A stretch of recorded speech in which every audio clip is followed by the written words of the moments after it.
porque evidentemente el nivel de factor 8 a veces llega a estar entre 2 y 3% de actividad. Entonces, ojo en relación a esto, a la molécula del factor 8 es una molécula muy grande, de hecho son multímeros, se unen, se asocian, se integran, y se sabe que la molécula entre más grande es más efectiva. De hecho, cuando hay multímeros más grandes, es más procoagulante, por llamarle proagregante, y procoagulante porque acarrea más molécula de factor 8. Tan es así que, bueno, el factor de von Willebrand se ha asociado en trombosis arteriales como un factor de riesgo también relacionado en torno a eso. Entonces, creo que es muy importante que identifiquemos que algunos estímulos que pueden determinar que el paciente con von Willebrand no lo pueda diagnosticar. Por ejemplo, si está en el embarazo, un proceso inflamatorio, infeccioso, en esto no puedo identificar el tipo 1, que es el tipo más común y el tipo más difícil de identificar, porque a veces tiene limítrofes las determinaciones de factor de von Willebrand. Y esto está identificado desde hace varias décadas. Minot en Estados Unidos decía que el tipo 1 hay que diagnosticarlo cuando el paciente dice que está sangrando, en ese momento es el momento ideal de tomarle muestras. Y él lo determinó como no recuerdo en qué año, pero ya tiene varias décadas que él determinaba este patrón.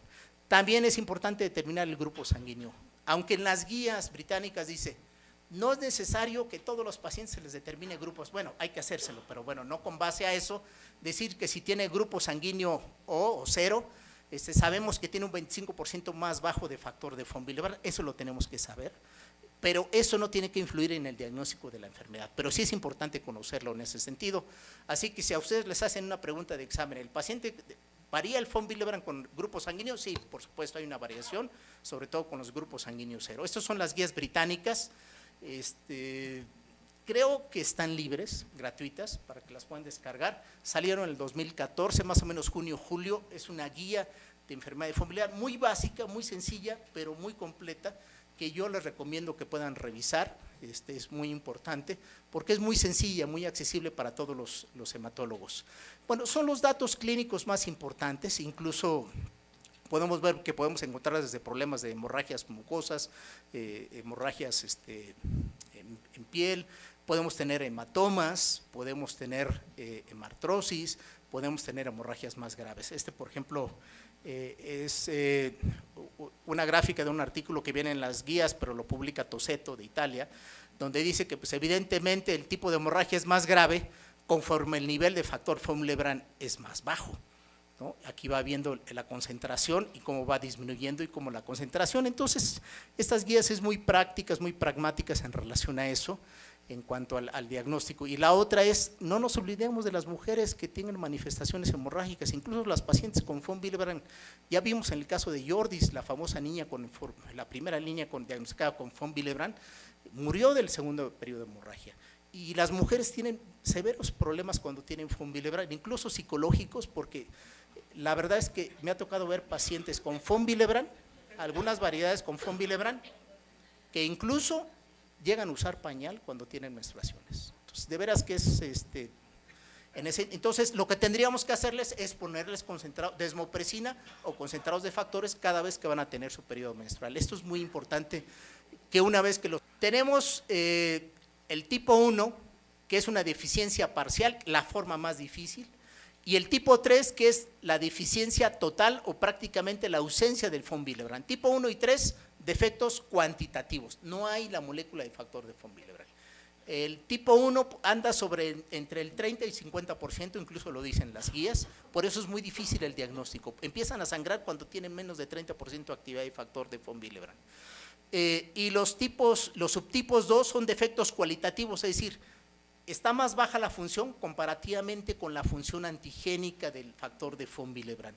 Entonces, tenemos estos tipos dominantes y estos tipos recesivos, que es importante que los identifiquemos en cuanto a la herencia. Siguen siendo autosómicos por otro lado. Los marcadores clínicos, bueno, las guías nos dicen, hay una escala en cuanto a valoración de hemorragia, que la diseñó Rodillero y un grupo, donde nos dice el puntaje que deben de tener. Bueno, las guías recomiendan que nos basemos en ese puntaje, por un lado, y el punto número 2, que le hagamos determinaciones, punto básico en un laboratorio que tiene que hacer diagnóstico de von Willebrand, es factor TTPA. No recomiendan tanto el tiempo de sangrado, aunque yo les puedo decir que sí se los recomiendo, pero bueno, las guías dicen otra cosa, que es factor 8, von Willebrand antigénico, cofactor de la ristocetina. Estas 3 pruebas son básicas para hacer diagnóstico de von Willebrand e incluso hasta decir si es de un tipo 1, un tipo 2 o un tipo 3. Dicen que una segunda fase, y en algunos laboratorios de referencia, hacer multímeros, es decir, no quiere decir que todos los laboratorios tienen que hacer multímeros o hacer genética en relación a eso. Entonces, básicamente, en relación a eso, si tenemos la prueba de unión a la colágena sería ideal, pero estas pruebas son las que recomiendan las guías y tenemos la agregación inducida por ristocetina, en el caso para diagnosticar el tipo 2B, que además se asocia con trombocitopenia.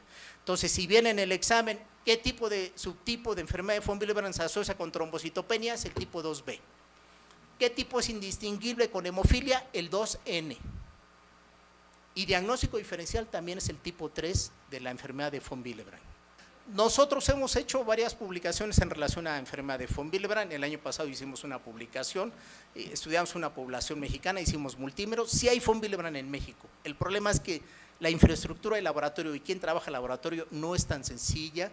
Algunos hallazgos que tuvimos en relación a los estudios que hicimos con la enfermedad de von Willebrand, les hicimos multímeros.